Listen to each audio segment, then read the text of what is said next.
Andrea Yates is an American woman who became infamous for the tragic and highly publicized case involving the drowning deaths of her 5 children in 2001. Her case raised complex questions about mental health, postpartum depression, and the criminal justice system, with the events and subsequent legal battles drawing attention to the struggles of mothers dealing with severe mental illness. Early life and background. Andrea Pia Yates was born on July 2, 1964, in Hallsville, Texas. She was raised in a Catholic family and described herself as a devout and obedient daughter. From a young age, she was a high-achieving student and a promising swimmer, even becoming a member of the swim team during her time at the University of Texas. After graduating with a degree in nursing, she married her husband, Rusty Yates, in 1993. The couple shared a conservative view of family life, with Andrea strongly adhering to the values of submission to her husband's authority, influenced by both religious teachings and their joint desire to have a large family.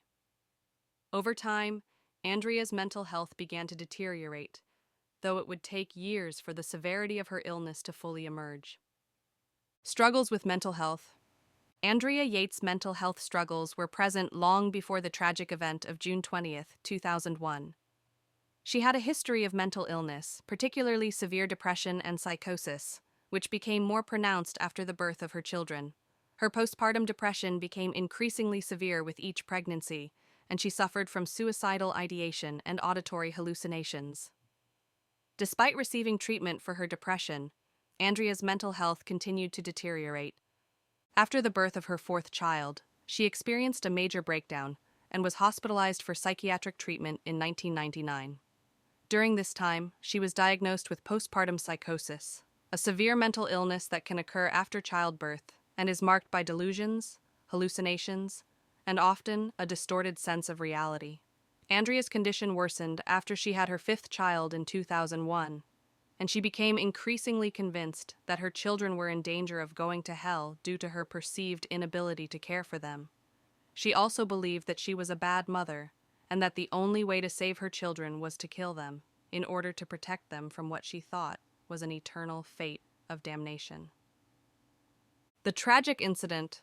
On June 20, 2001, Andrea Yates drowned her 5 children in the family's bathtub in their home in Houston, Texas.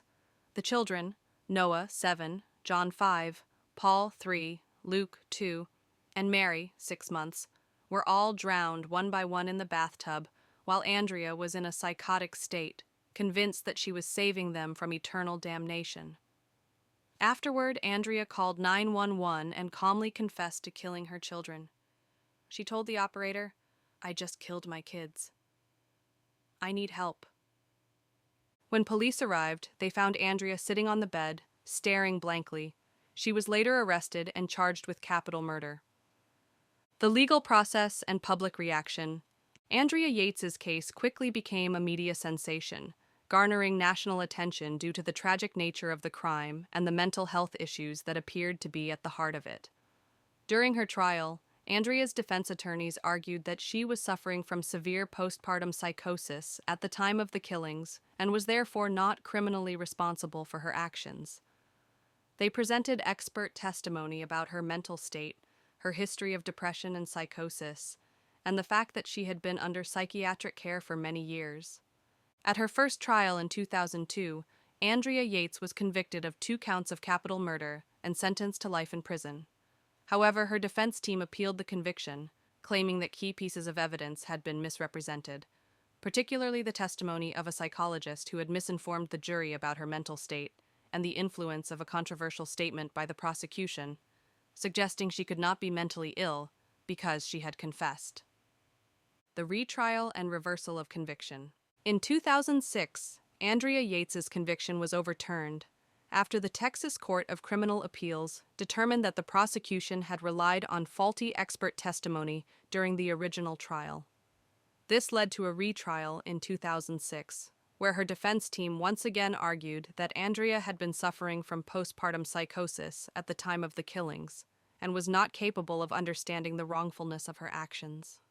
During the retrial, experts presented new evidence and a more comprehensive look at Andrea's mental state, including her history of psychiatric problems and her delusions leading up to the murders. After the retrial, the jury found Andrea Yates not guilty by reason of insanity, and she was sent to a psychiatric hospital rather than prison.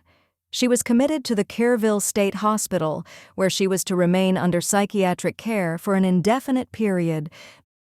Mental health and public discourse. Andrea Yates' case sparked widespread discussion about mental illness, particularly postpartum depression and psychosis, and their impact on women's mental health. It led to greater awareness of postpartum psychosis, which, while rare, can be devastatingly severe, and the need for better diagnosis, treatment, and support for women who suffer from mental health conditions after childbirth. Her case also prompted renewed conversations about the intersection of mental illness and criminal law, with debates over the appropriate use of the insanity defense in cases involving people who commit violent acts while suffering from severe mental health issues. Advocates for maternal mental health and mental health professionals highlighted Andrea's case as an example of how untreated or inadequately treated psychiatric disorders can have tragic consequences for both the individual and those around them. Conclusion. Andrea Yates remains a deeply polarizing figure in American legal and mental health history. While some view her as a tragic victim of severe mental illness who was failed by the psychiatric system, others see her actions as an unforgivable crime.